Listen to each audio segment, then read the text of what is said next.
교독으로 누가복음 4장 14절부터 21절까지 읽도록 합니다.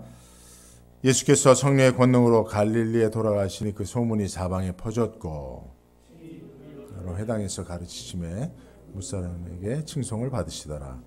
예수께서 그 잘하신 곳 나사렛에 이르사 안식일에 자기 규례대로 회당에 들어가서 성경을 읽으려고 서심해 선지자 이사야의 글을 들이거늘 책을 펴서 이렇게 기록한 데를 찾으시니 곧 주의 성령이 내게 임하셨으니 이는 가난한 자에게 복음을 전하게 하시려고 내게 기름을 부으시고 나를 보내사 포로된 자에게 자유를 눈먼 자에게 다시 보게 함을 전파하며 눌린 자를 자유케 하고 하였더라. 책을 덮어 그 맡은 자에게 주시고 앉으시니 회당에 있는 자들이 다 주목하여 보더라. 귀에 응하였느니라 하시니. 아멘. 할렐루야. 예, 오늘 다시 복음 앞에라고 하는 제목으로 말씀 전하겠는데요. 사실은 저희가 작년에 2020년도 표로 다시 복음 앞에 서자라고 하는 그런 표를 정해서 우리가 정말 복음 전도에 힘쓰는 교회가 되기를 원하는 그런 소원을 가지고 시작을 했는데 1월 달부터 본격적으로 이제 코로나가 시작이 돼서 셧다운이 되고 모든 것이 어렵게 됐습니다. 그래서 1년을 저희가 이제 견디어 왔는데요. 그러나 여러분 복음에 대한 사명 또 구령의 열정은 우리가 포기할 수 없는 것이라 생각을 하고요. 그래서 올해 아직까지도 이제 이 코로나가 진정되고 있지는 않지만 다시 우리가 복음이라고 하는 문제를 마음속에 깊이 새기고 또 이런 코로나 상황에서도 어떻게 하면 복음을 전할 수 있을 것인가에 대한 그런 정말 진지한 고민을 우리가 해야 할 필요가 있다라고 생각을 해서 오늘 복음에 대한 이야기를 함께 하고자 합니다. 제가 이제 어려서부터 운동을 좀 좋아했어요. 그래서 여러 가지 운동들을 이제 좀 지속적으로 이렇게 해왔는데 사실 지금 제가 이제 하는 운동은 이제 족구 외에는 이제 다른 운동이 없습니다. 근데 사실 제가 족구 입문이 조금 늦었습니다. 사실 제가 2001년도에 개척을 하고 그 이전에 이제 부교육자 생활을 할 때만 해도 이제 바쁘니까 사실은 뭐 따로 지속적으로 이렇게 정기적으로 운동을 할 수가 없었습니다. 부목사 생활을 할 때도 뭐 어디 교회에 매여 있으니까 운동을 할 수 없고 또 교회를 개척하고 난 이후로는 뭐 한 10여 년 동안 뭐 정신없이 보내느라고 뭐 어디 가서 운동하고 정기적으로 운동을 할 수가 없었어요. 이제 그래서 사실은 이제 많은 목사님들이 이제 족구를 많이 했는데 저는 이제 뭐 족구니 골프니 많이 초청을 받았었는데 이제 못 하고 있다가 이제 그 족구를 이제 시작한 지가 이제 뭐 10년도 채 안 되는데요. 근데 제가 이제 족구를 이제 장에 나갔는데 이제 목사님들, 저도 목사니까 이제 목사님들이 하는 이제 족구장에 이제 제일 먼저 나가실 거 아닙니까? 그러니까 이제 목사님들이 족구 신입생이 오니까 너무나 저를 반겨주는 거예요. 그래갖고 그분들이 저에게 이제 족구를 가르쳐 주기 시작하는 거예요. 구령의 열정을 가지고요. 저에게 막 족구를 이 족구 복음을 전해주는데요. 야, 그러면서 뭐 저에게 족구하는 목사는 성소해야 될 주일이 이틀이 있다고 그 주일을 성소하고 또 족구하는 날을 주일 성소하듯이 절대로 빠지면 안 된다 그러고 막 열정적으로 이제 우리 목사님들이 저에게 족구 복음을 가르쳐 주셨어요. 그리고 제가 막 족구만 하면 막 옆에서 막 계속 가르쳐 주시는 거예요. 그래서 난 그게 진짜 이분들이 정말 복음인 줄 알았어요. 족구 진리인 줄 알았어요. 근데 제가 금방 이제 제가 그걸 습득을 해서 지금은 제가 이제 탑 클래스에 있습니다. 근데 지금 생각해 보면 저한테 족구를 가르쳐 줬던 분들이 지금 제 실력이 훨씬 못 미쳐요. 그럼에도 불구하고 그분들은 여전히 저를 가르치려고 합니다. 야, 그 제가 그분들에게는 이게 족구가 복음이거든요. 그래서 저는 복음을 전해야 하는 전도 대상자인 거예요. 이게 새신자가 오니까 막 신났다고 복음을 전하는데 보니까 이분들이 복음의 기초도 모르는 거야. 그런데 경력은 오래되니까 자기가 다 아는 줄 알고 저에게 막 가르치는데 지나고 보니까 그냥 꼰대 노릇한 거더라고요. 하나도 몰라요. 기초도 없어요. 그러니까 지금 저하고는 비교가 안 될 정도로 실력이 월등 차이나 있습니다. 근데 그럼에도 불구하고 그분들은 여전히 자기들이 훨씬 더 많이 알고 잘한다고 착각에 빠져 있습니다. 네. 여러분, 제가 이 신앙생활을 하면서도 혹 우리가 그런 착각에 빠져 있지 않는가라는 생각을 해보게 됩니다. 사실 모든 게 이제 기초가 중요하잖아요. 여러분, 신앙도 기초가 중요합니다. 히브리서 5장 12절에 보면 때가 오래되었으므로 너희가 마땅히 선생이 되었을 터인데, 이게 무슨 말씀이에요? 시간이 오래되었고 신앙생활을 오래 했으면 너희가 마땅히 선생이 되어야 된다. 근데 너희가 그렇지 못한 이유는 뭐냐면 하나님의 말씀의 초보에 대하여 여전히 그것을 가르침을 받아야 될 어린아이와 같은 모습으로 있다는 거예요. 그러니까 여러분 뭐예요? 신앙의 초기부터 기초를 잘 못 닦았다는 거예요. 기초가 안 되니까 그 위에 쌓여지지 않는 거예요. 여러분, 건물을 짓더라도 기초 공사가 부실하면 그 위에 건물들을 쌓아 올리지 못하는 것처럼. 그죠? 그래서 여러분, 신앙도 기초가 중요합니다. 그래서 제가 올해 코로나로 여러분들이 이제 많이 우리가 활동적인 영역들을 잘 못하니까 신앙의 기초에 대해서 좀 여러분들에게 말씀을 드리고 싶어요. 그래서 제가 첫째 주에, 이제 지난주에는 이제 믿음에 대해서 이제 말씀드렸고, 지난 수요일 날은 회개에 대해서 말씀드렸어요. 근데 제가 지난 수요일 날 회개에 대해서 설교를 하니까 그 설교를 들은 분들 가운데 회개에 대해서 처음 듣는 이야기라고 이야기하신 분들도 있단 말이에요. 그건 무엇입니까, 사실은? 여러분 족구하시는 분들이요, 족구에 대한 정확한 기초를 잘 모르고 그냥 운동장에 들어가서 게임만 열심히 한 거예요. 그러니까 자기 경험이 질린 거야. 근데 실제로 그가 알고 있는, 경험을 통해서 알고 있는 것들은 족구의 기초와 다른 거라는 거예요. 여러분, 우리의 신앙의 기초가 성경으로부터 잘 탄탄히 그렇게 기초가 세워지지 않으면 결국은 여러분 우리 신앙생활도 내가 경험한 것이 전부라고 생각하는 거예요. 그게 진리라고 생각하는 거예요. 근데 여러분, 지난주 제가 수요일 날도 말씀드렸지만 여러분, 회개가 뭡니까? 여러분, 회개했습니까? 물어보면 내가 회개했죠. 눈물 콧물 다 짜면서 회개했다고 그러죠. 근데 여러분, 성경이 말하는 회개는 그게 아니거든요.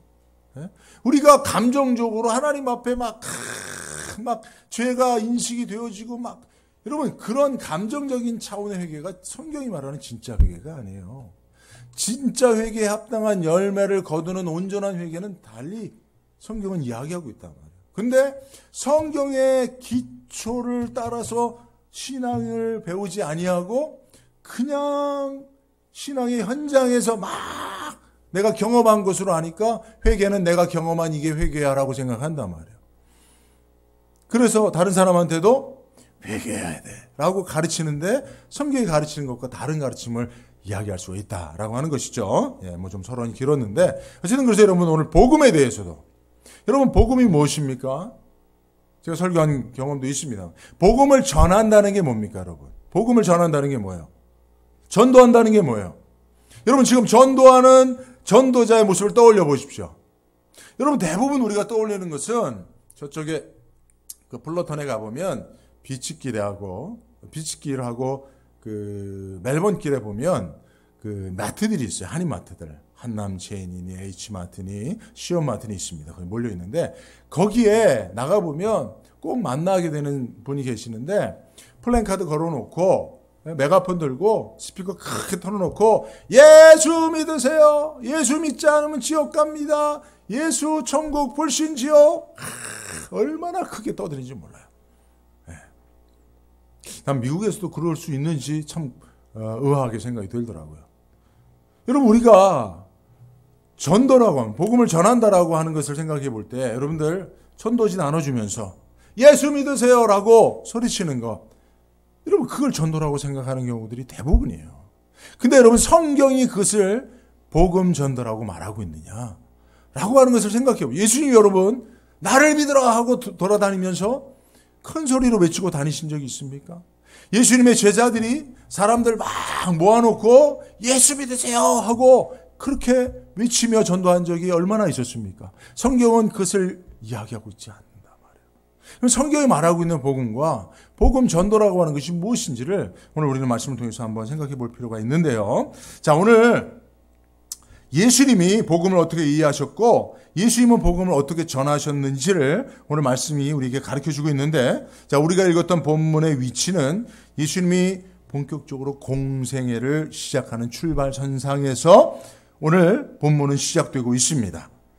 이때 예수님께서 말씀을 펴서 읽으십니다. 회당에 들어가셔서 그 펴서 읽으신 말씀이 이사야서 61장 말씀이고요. 그것이 오늘 18절 19절 말씀이에요. 이 말씀은 중요하니까 우리 한번 다 같이 한번 다시 읽어보도록 합니다. 시작. 주의 성령이 내게 임하셨으니 이는 가난한 자에게 복음을 전하게 하시려고 내게 기름을 부으시고 나를 보내사 포로된 자에게 자유를, 눈먼 자에게 다시 보게 함을 전파하며 눌린 자를 자유케 하고 주의 은혜의 해를 전파하게 하려 하심이라 하였더라. 할렐루야. 예. 오늘 본문의 말씀을 명명하기를 메시아의 소명과 사명 이렇게 얘기를 하거든요. 그래서 메시아로 이 땅에 보냄을 받은 예수님께서 공생애를 시작하는 출발선상에서 당신에 대해서 예언한 이사야서 61장 말씀을 오늘 회당에서 펴서 읽으시면서 당신이 누구라고요? 예수가 누구라고요? 그리스도의 되심을, 하나님이 보내시기라고 약속하신 예언된 그리스도이심을 천명하는 말씀인데요. 이 말씀 안에는 메시아의 부르심과 보내심, 사명에 대한 말씀이 있어요. 그래서 오늘 말씀을 통해서 예수님은 메시아 되신 그리스도가 누구인가에 대해서 말씀하시는데, 메시아는 누구입니까? 오늘 본문의 말씀 속에서 이야기하고 있는 메시아는 바로 기름 부음 받은 자죠. 그죠? 오늘 말씀을 보니까 내게 기름을 부으시고 나를 보내셨다라고 얘기하고 있어요. 그리고 18절 앞 초반절에 보면 주의 성령이 내게 임하셨으니 라고. 그러니까 하나님께서 기름을 부어 보내시는 자가 메시아입니다. 그래서 그를 뭐라고 말하는 거예요? 네 글자로 그리스도라고 말하는 거예요. 그리스도가 바로 기름 부음 받은 자거든요. 근데 여기서 말하는 기름은 뭐예요? 구약 성경에서는 실제로 기름을 부어서 임직할 때 붓는 기름을 말하는 건데, 실제로 이것은 뭐예요? 성령의 기름 부으심을 말하는 겁니다. 그죠? 그래서 하나님께서 성령의 충만함을 주어 보내시는 자, 그가 메시아요 그리스도라는 겁니다. 그래서 예수님께서 세례 요한에게 요단강에서 세례받고 올라오실 때, 그때 하늘문이 열리고 하늘에서 이는 내 사랑하는 아들이요 내 기뻐하는 자라 하시고 주의 성령이 비둘기처럼 예수님에게 기름 부어진 거예요. 그죠? 그게 바로 예수님이 하나님의 성령으로 기름 부어 보내시는 메시아 그리스도이심을 보여주시는 사건입니다. 그래서 오늘 예수님은 바로 이 회당에서 내가 바로 하나님의 성령으로 기름 부음 받아서 보냄을 받은 그리스도다, 기름 부음 받은 그리스도다라고 말씀하시면서 그 그리스도가 바로 나요, 내가 바로 그리스도다라고 하는 것을 지금 천명하고 계시는 거예요. 그래서 오늘 본문의 말씀 속에 보면 내게 나를 보내사라고 하는 말씀을 하시고 21절에 이 글이 오늘 너희 귀에 응하였다. 너희 귀에 오늘 들려졌다는 거예요. 나를 통해서. 그러면서 1절에서도 보면 예수께서 성령의 충만함을 입어 40일 동안 성령에 이끌리시어 광야에서 시험을 받으신 사건과 14절에 예수께서 성령의 권능으로 갈릴리에 돌아오셨다라고 하는 이 말씀들은 다 예수님이 성령의 기름 부음 받은 그리스도로서 성령 충만함으로 사역하셨다라고 하는 것을 보여주고 있는 것입니다. 그죠? 그래서 오늘 본문 말씀은 메시아는 누구인가? 바로 기름 부음 받은 그리스도고 그리스도가 예수의 되심을 천명하는 것이고요. 이 말씀 안에는 또 두 번째로 메시아의 사명이 무엇이냐 라고 하는 것을 얘기해 주고 있는데, 여러분 메시아 되신 예수님의 사명이 뭡니까? 가난한 자에게 복음을 전하게 하시려고 라고 되어 있죠. 그러니까 여러분 그리스도의 사명은 뭡니까? 그리스도 예수의 사명은 뭐예요? 복음을 전하는 거예요. 할렐루야. 그리고 여러분 교회 사명은 뭐예요? 주님의 몸된 교회 사명은 뭐예요? 복음 전도입니다. 첫 번째, 한 가지 사명만을 말한다면, 절대로 포기할 수 없는 사명을 말한다면 뭐예요? 복음을 전하는 겁니다. 그죠? 그래서 여러분 마가복음 1장 38절에도 보면 예수님께서 뭐라고 말씀하세요? 우리가 다른 가까운 마을로도 가자. 거기서도 뭐예요? 전도하리니. 전도가 복음 전도 아닙니까? 그죠? 내가 이를 위하여 왔노라 라고 예수님께서 말씀하셨어요. 자, 그러면 예수님께서 복음을 전하는 것을 사명으로 아셨는데, 예수님이 복음을 전하는 대상은 누구였습니까? 가난한 자, 그죠? 가난한 자입니다. 근데 여기서 말하는 가난한 자는 뒤에 세 명으로 그렇게 좀 의미가 확대되는데 뭡니까? 어떤 사람이에요? 포로된 자, 눈먼 자, 그리고 눌린 자입니다. 그러므로 여러분 여기서 말하는 복음을 전해야 되는 전도 대상으로서의 가난한 자는 물질적인 가난을 포함하여서 정치적으로 또는 사회적으로 또는 육체적으로 정신적으로 또한 영적으로 가난한 자들이에요. 여기서 가난하다고 하는 것은 오늘 성경의 전체적인 이야기로 보면 그들에게 자유를 선포한다 그러거든요. 복음을 전하는 것이 가난한 자들이 자유롭게 되어진다는 거예요. 그러니까 여러분 이것은 사실 가난하다고 하는 것은 억압되어 있는 상태, 결박되어 있는 상태, 부자유한 상태를 말하는 거예요. 그죠? 사회적으로, 육체적으로 또는 정신적으로, 영적으로 부자유한 자들에게 자유를 선포하는 것. 이게 뭐라고요? 복음이라는 거예요. 그래서 여러분 예수님의 전도 방법은 전도 대상인 가난한 자들에게 나아가서 그들을 어떻게 하는 거예요? 자유케 하는 거예요. 근데 그들을 어떻게 자유케 합니까?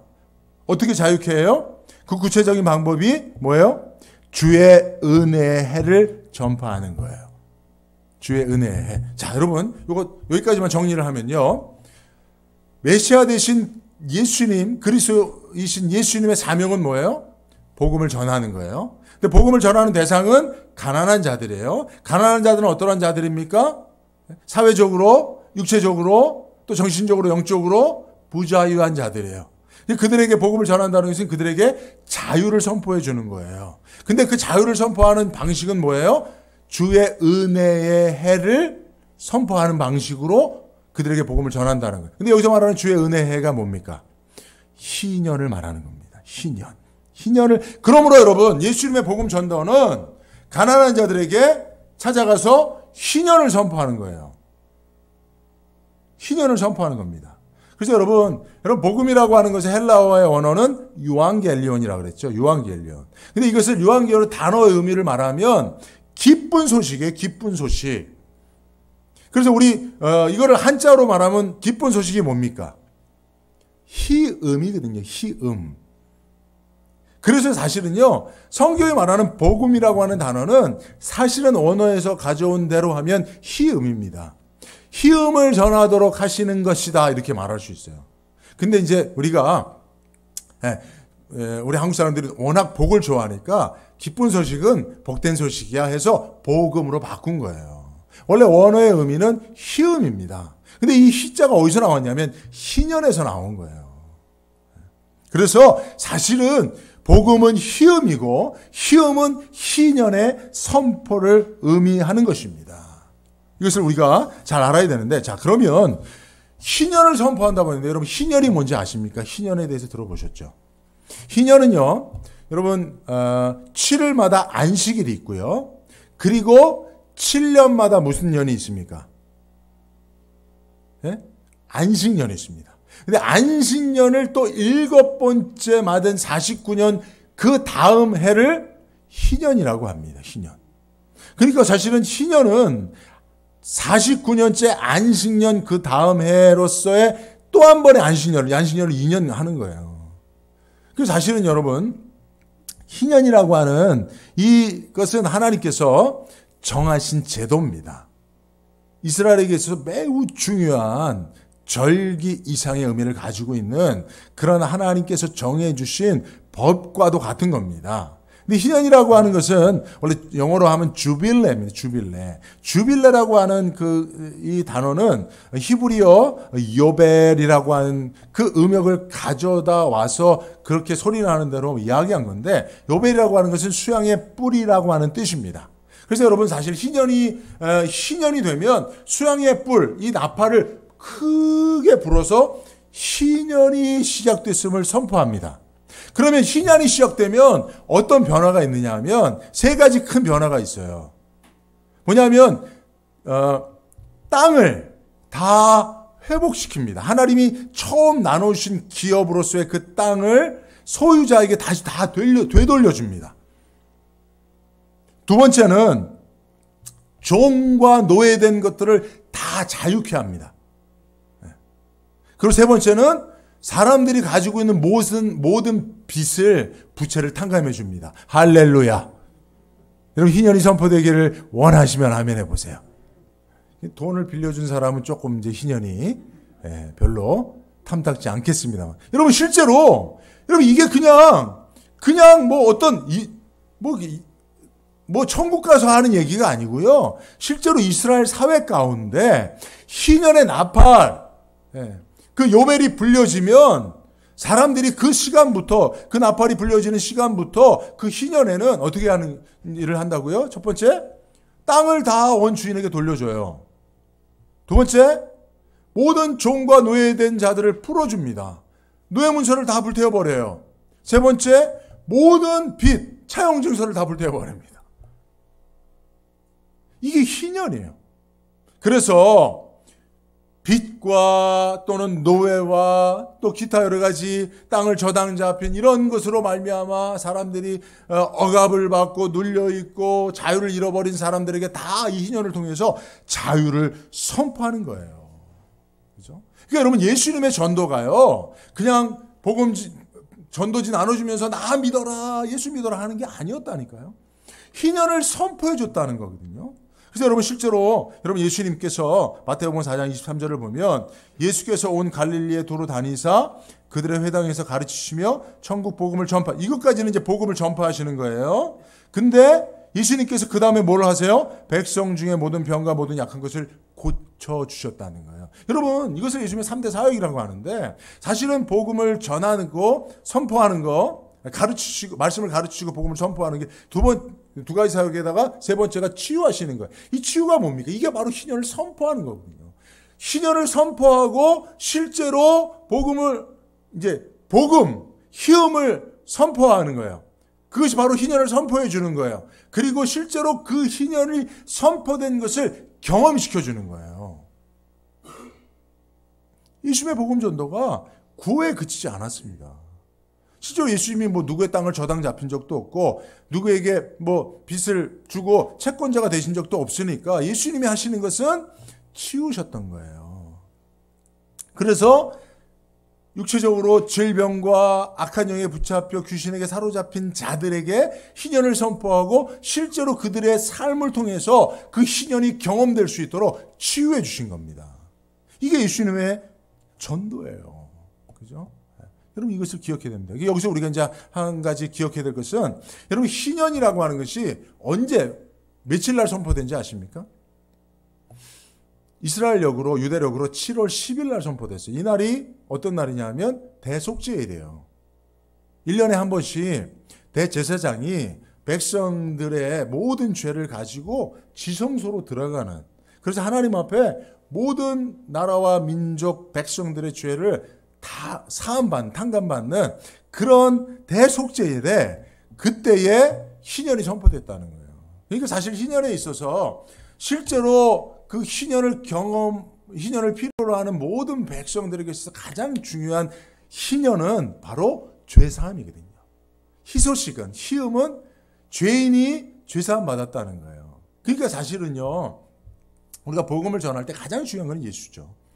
예수의 십자가죠.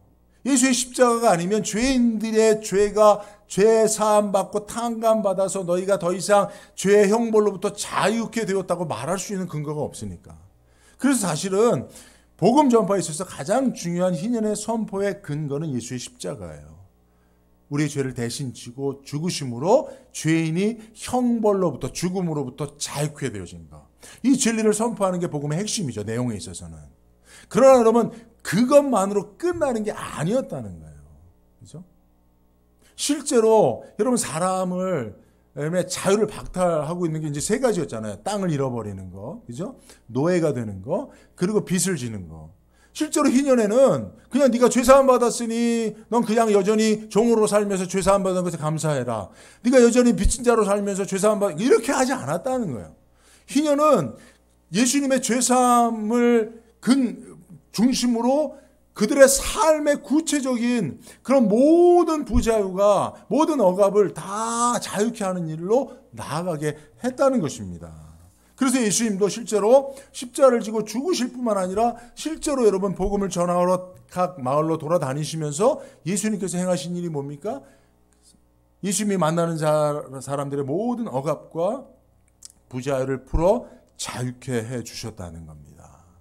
여러분 우리가 이것을 기억해야 합니다. 그래서 여러분 이게 이제 복음이에요. 복음이라는 건 예수님이 실제로 보여주신 거, 예수님이 실제로 이 땅에 계신 동안에 우리에게 모범으로 보여주신 복음 전파라고 하는 것이 무엇인지를 우리가 이제 오늘 말씀을 통해서 배웠는데, 자 그렇다고 한다면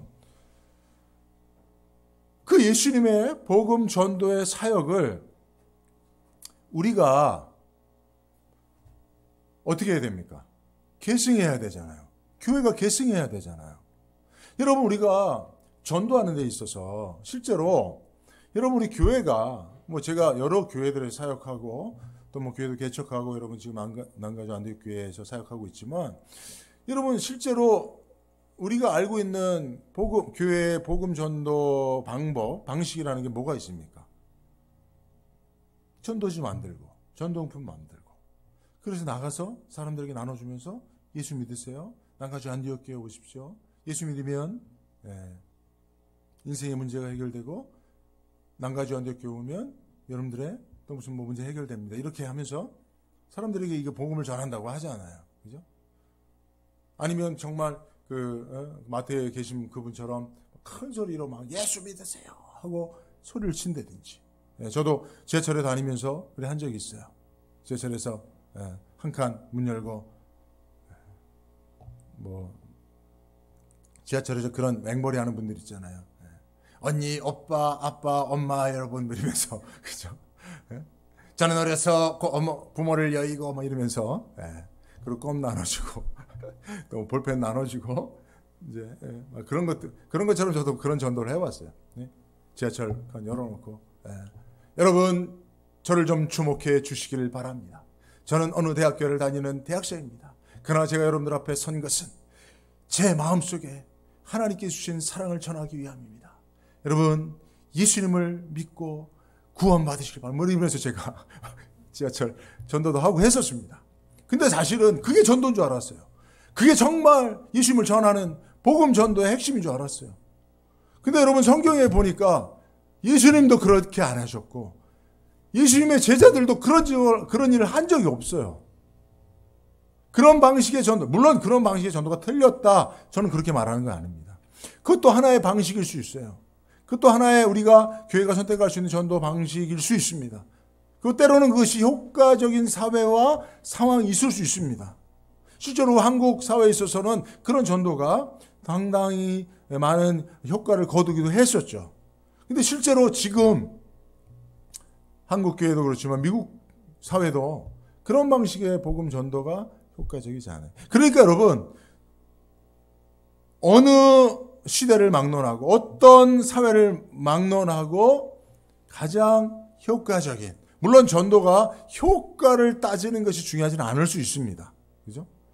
근데 어쨌든 변하지 않는 그런 전도의 방식이 있다면 그건 성경적인 전도 방식이 되어야 하고 예수님이 우리에게 보여준 전도의 모범이 되어야 할 줄로 믿습니다. 그게 뭐냐? 희년을 선포하라는 거예요. 그래서 여러분 가장 효과적인 복음 전도를 위한 제안을 한다면 어떤 겁니까? 예수를 믿는 성도가 누구를 찾아가는 거예요? 불특정 다수에게 찾아가서 막 예수 믿으라고 하는 게 아니라 내게 빚진 자를 찾아가는 거예요. 내게 빚진 자를 찾아가서 그에게 희년을 선포해 주는 거예요. 내가 예수 믿고 나니까 내가 당신한테 빌려준 돈을 받는 것이 하나님 원하시니 아닌 거라고 생각. 내가 당신한테 빌려준 돈 때문에 다시 힘들고 어려웠다면 빚을 탕감해 주겠소. 해야 되는 거예요. 그게 희년을 선포하는 거예요. 아니 우리가 누구를 노예 계약을 맺었다면 노예 계약서를 찾아가서 나한테 노예 생활을 하도록 계약을 맺은 사람에게 노예 계약서를 찢어주면서 희년을 선포해 주는 거예요. 여러분 이게 가장 효과적인 복음 전도입니다. 그래서 여러분 성경에 보면 빌레몬서가 있죠. 빌레몬서는 뭡니까? 사도 바울이 오네시모라고 하는 빌레몬의 종, 노예였다가 도망친 오네시모를 빌레몬에게 보내면서 빌레몬 네가 예수를 믿는다면 오네시모의 노예 증서를 불태워서 그를 자유케 해라 라고 요구하는 말씀이에요. 사실 당시 사회에 있어서 도망친 노예는 죽이는 게 마땅한 겁니다. 왜냐하면 일벌 100개거든요. 도망친 노예를 죽이지 않으면 다른 노예들이 다 도망쳐 버리잖아요. 그래서 도망친 노예는 무조건 죽이고 주인이 그런 사형 집행을 하는 것이 다 통용되어 있었어요. 그리고 누구도 그것에 대해서 제3자로서 이의 제기를 할 수 없었습니다. 근데 유독 복음만이 그것에 대해서 말할 수 있는 거예요. 왜요?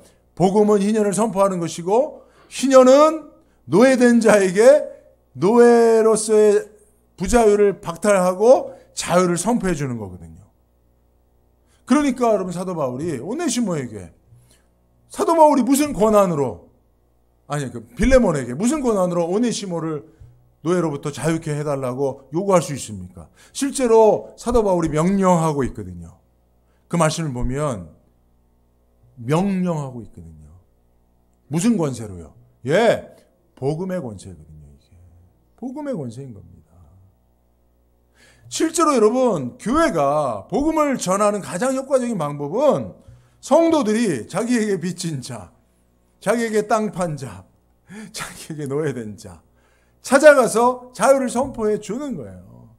그것을 통해서 그가 자유를 느끼며 그 선포가 예수 그리스도로 말미암은 것이었다고 하는 사실을 깨닫고 실제로 예수 그리스도로 말미암은 자유를 실제 삶으로 경험함으로 주께 돌아오는 것. 이게 진짜 복음 전도의 성경적 방식이라는 겁니다. 근데 여러분 우리는 그동안 어떻게 해왔어요? 전도지 나눠주고 교회 오라 그랬고 또 초청잔치 해서 플랜카드 붙이고 초청장 보낸 사람들을 오게 했어요. 근데 실제로 온 사람들이 와서 무엇을 느꼈어요? 복음을 경험을 못하는 거예요. 왜요? 복음이라고 하는 것은 자유요 해방인데 도리어 교회에 오면서 여러분 참 안타까운 얘기지만 저도 목사로서 많은 분들에게 전도했습니다. 그래서 교회에 오게 했습니다.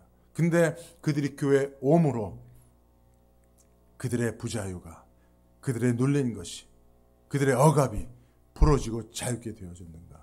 아니면 교회의 멤버로서 더 많은 구속과 더 많은 부자유와 더 많은 부담을 느끼며 살지는 않았는지 실제로 여러분 우리가 이것을 고민해 볼 필요가 있습니다. 여러분 예수님이 마태복음 11장 28절에 30절에 수고하고 무거운 짐진 자들아 다 내게로 오라 내가 너희를 쉬게 하리라 나는 마음이 온유하고 겸손하니 나의 멍에를 메고 내게 배우라 그리하면 너희 마음이 쉼을 얻으리니 이는 내 멍에는 쉽고 내 짐 가벼움이라고 했어요. 예수님이 바로 복음을 전함으로 많은 수고하고 무거운 사람들의 짐을 가볍게 해주셨어요. 그 짐으로부터 자유케 해주셨어요. 이게 예수님의 복음 전도였어요. 근데 실제로 목사인 저는 또 우리가 복음을 전한다고 하면서 복음을 전한 자들이 실제로 그들이 메고 있었던 무거운 짐들이 가벼워졌느냐 말이에요. 물론 예수님을 만나면 죄의 짐이 가벼워지죠. 인생의 많은 짐들이 가벼워집니다. 그러나 여러분, 제가 오늘 여러분들과 함께 나누고 고민하고 싶은 거는 교회가 그렇게 했냐 말이에요. 교회가 복음을 전함으로 그 열매들을 맺고 있느냐 말이에요. 참 무거운 이야기지만 제가 언급하지 않을 수가 없는데, 여러분, 정인이 사건이 지금 아직도 한국에서 계속 사람들에게 회자되고 있어요. 정인이 사건 아시죠? 입양된 아이가 입양된 부모에게 학대를 받고 16개월이요? 16개월입니까? 네. 어쨌든 2살이 안 된 애가 병원 의사 인터뷰를 봤는데요.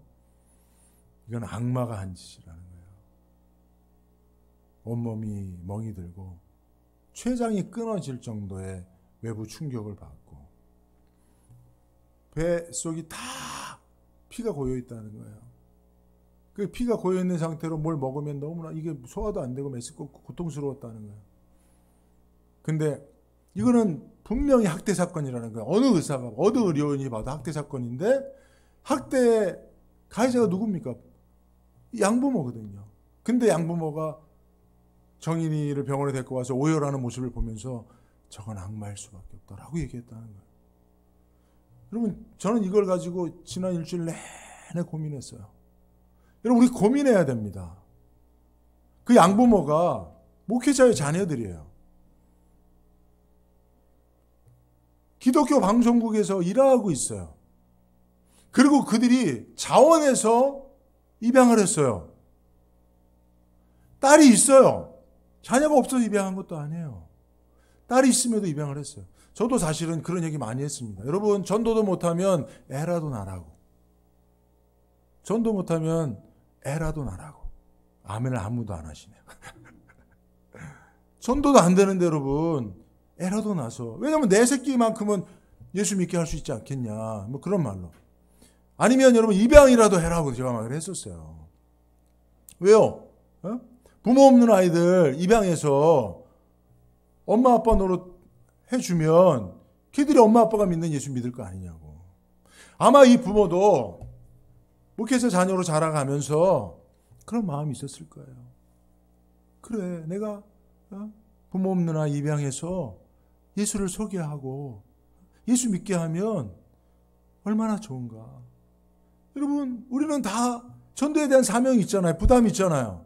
그래서 어떻게든지 그 사명을 감당하고자 하잖아요. 그래서 누구든지 예수를 믿게 하고자 하는 그런 마음들이 있잖아요. 근데 여러분, 중요한 거는 누군가에게 복음을 전하여 예수를 믿게 한다는 게 뭐냐 말이에요. 이분들이 입양을 해서 이제 예수 믿는 그런 부모의 딸로서 너 이제 예수를 믿게 됐으니까 이분들은 그것으로 만족했던 거 아닐까요? 너희는 예수 믿는 부모도 없었는데 예수 믿는 부모 만나서 너 이제 예수를 알게 됐으니까 정인아, 너 예수 믿지? 너 예수님 믿어야 돼? 예수님 믿는다고 얘기해봐. 예수님 어디 있어? 마음속에 있겠지? 아마 이런 행동들을 했겠죠. 그리고 애가 칭얼대면 때렸어요. 애가 울면 목을 졸랐어요. 바닥에 내팽개쳤어요. 갈비뼈가 다 부러졌대요. 아이들 갈비뼈는 부드러워서 부러지지 않는데요, 잘. 그러니까 여러분, 제가 그걸 보면서 여러분 이걸 그렇게 생각하면 안 돼요. 아, 악마 같은 것들. 아, 예수 믿는 사람들 중에도 거지 같은 것들이 있네. 이러면 안 돼요, 여러분. 우리가 그렇게 하는 것 아닙니까? 우리가 교회 밖에 있는 사람 새신자라고 전도한다고 데려다 놓고 그렇게 하고 있지는 않습니까, 여러분? 처음에 교회 올 때는 간이라도 빼줄 것처럼 하지만 실제로 조금만 오면 너는 평신도, 나는 목사, 나는 장로, 나는 권사, 내 말 들어야 돼. 그리고 여러분 가스라이팅이라는 거 아십니까?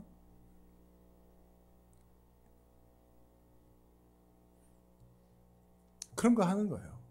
뭔가 내가 문제 있고 내가 충성하고 봉사하고 헌신하고 하지 않으면 나는 뭔가 큰일 날 사람처럼 그렇게 영적 분위기를 만들어서 그렇게 가스라이팅을 하는 거죠. 그러니까 여러분, 교회 나와서 많은 사람들이 희년을 경험하는 게 아닌 거예요. 더 많은 억압과 더 많은 죄악과 더 많은 구속과 더 많은 무거운 짐을 지고, 그러니까 여러분, 지금 코로나 때문에 대면 예배를 못 드리니까 제가 많은 분들을 만나요. 근데 저한테 솔직히 얘기를 해요. 어떤 분들은 목사님 너무 행복합니다. 너무 편합니다. 그동안은 교회에 가서 내가 장로를 하고 내가 교회 집사라고 교회 재정을 맡아서 교회 또 찬양팀이라고 예배 때마다 막 예배 세팅하고 준비하고 막 너무 힘들었다는 거예요. 수요일 날도 임대한 교회 그냥 가면 다 세팅을 새로 해야 되는 거예요.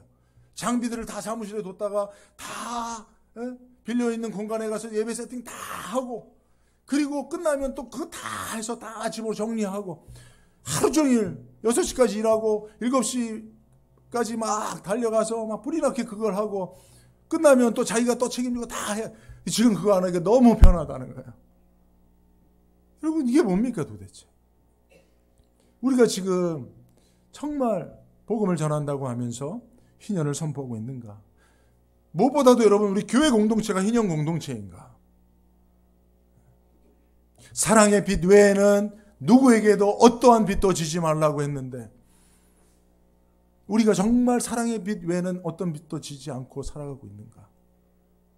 늘 마음의 원망과 불평과 미움과 이런 것들을 신앙생활을 하고 교회생활을 한 만큼 쌓아가고 있지는 않은가? 근본적으로 여러분, 제가 그래서 도대체 제가 이 말씀을 준비하면서 너무 많이 답답하고 힘들어서 제 아는 목사님들한테, 여러분, 이게 복음 전파인데 목사님들, 이게 희년을 선포 어떻게 해야 됩니까? 어떻게 해야 되는 게 맞습니까? 그러니까 다들 대답이 그래요. 어떤 목사님은, 목사님 내 코가 석자요. 난 지금 교회 운영하기도 힘든데 그런 어려운 질문 하지 마시라고. 실제 이게 우리 실상입니다, 여러분. 교회를 운영해 가는 것도 힘듭니다, 목사님들이. 어떻게든지 사람들 모아서 헌금을 만들어내고 교회가 유지되도록 하기 위해서. 그러니까 그래서 여러분, 제가 고민하면서 제가 그냥 앞으로 우리가 함께 고민해 가야 할 문제라고 생각을 하고요. 답은 일단은 첫 번째, 우리가 복음을 경험해야 됩니다. 여러분, 개인적으로 복음을 경험하시길 바랍니다. 여러분, 정말 예수 믿고 복음으로 예수를 믿었잖아요. 그러면 여러분들이 예수 때문에 여러분들의 삶의 희년이 선포되고 여러분들이 그걸 경험했느냐 말이에요. 사람을 억압하는 게 보통 세 가지라 그래요. 물질의 결핍, 그리고 뭐라 해야 되나요? 어떤 제도, 잘못된 제도, 그죠? 그런. 그리고 세 번째는 생각과 사상. 이것이 이제 사람을 억압하고 그 자유를 구속하는 거라고 하는데, 여러분, 예수 믿고 여러분 실제로 물질의 결핍으로부터 여러분 자유로워지셨습니까? 여러분들을 둘러싸고 있는 사상과 여러분 그것으로부터 자유로워지셨습니까?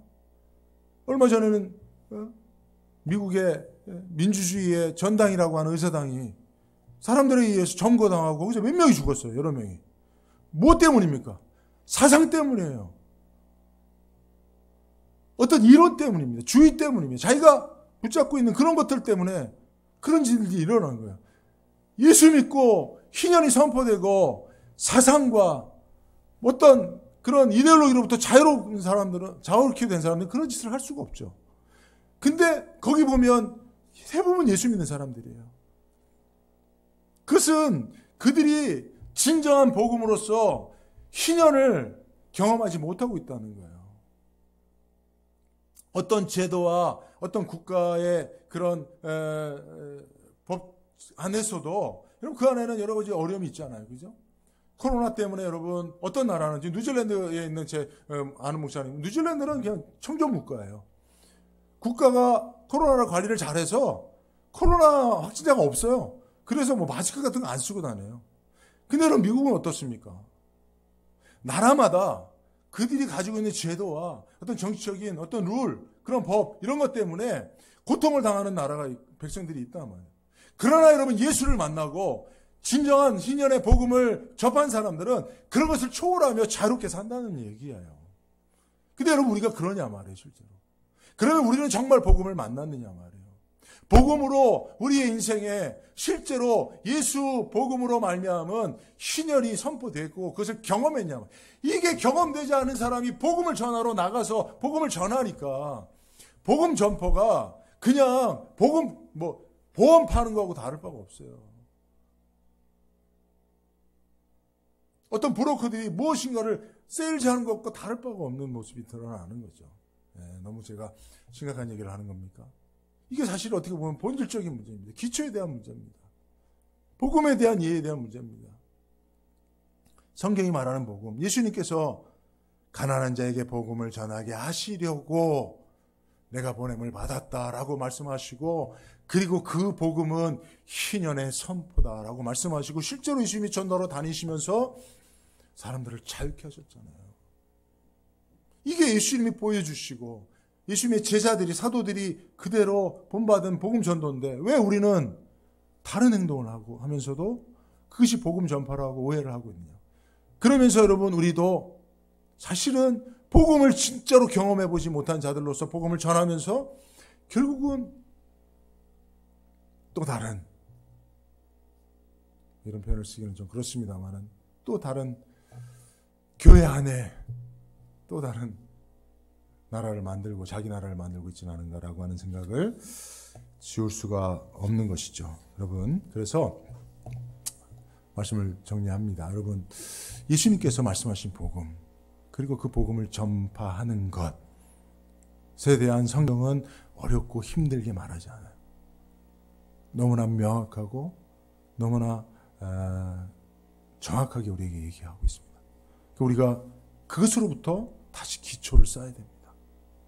교회가 복음 전도의 사명을 어떻게 감당할지에 대해서 오늘 예수님의 말씀을 가지고 우리가 함께 고민하고, 우리 자신이 개인적으로 먼저 이 복음을 경험하는 일에 하나님 앞에 다시 나아가는 일이 있기를, 그래서 다시 복음 앞에 서는 저와 여러분들이 되기를 주의 이름으로 축복합니다.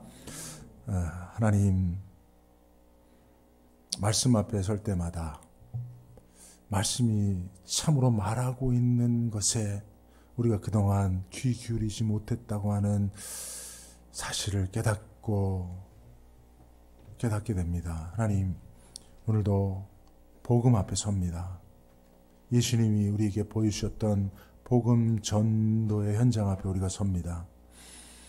주님의 몸된 교회라고 하면서 우리가 그동안 해왔던 복음에 대한 이해와 복음 전파가 어떠했는지를 말씀 앞에 비추어 볼 수 있도록 도와주시고, 우리 한가지 안디옥 교회가 정말 이 시대에 참 복음을 전하는 희년 공동체가 될 수 있도록, 그리고 오늘 말씀을 들은 모든 성도님들이 진짜 복음을 경험하고 복음 때문에, 예수 때문에 우리 삶을 누르고 있는 모든 억압으로부터 진정한 자유를 경험하는 자들이 될 수 있도록 인도하여 주옵소서.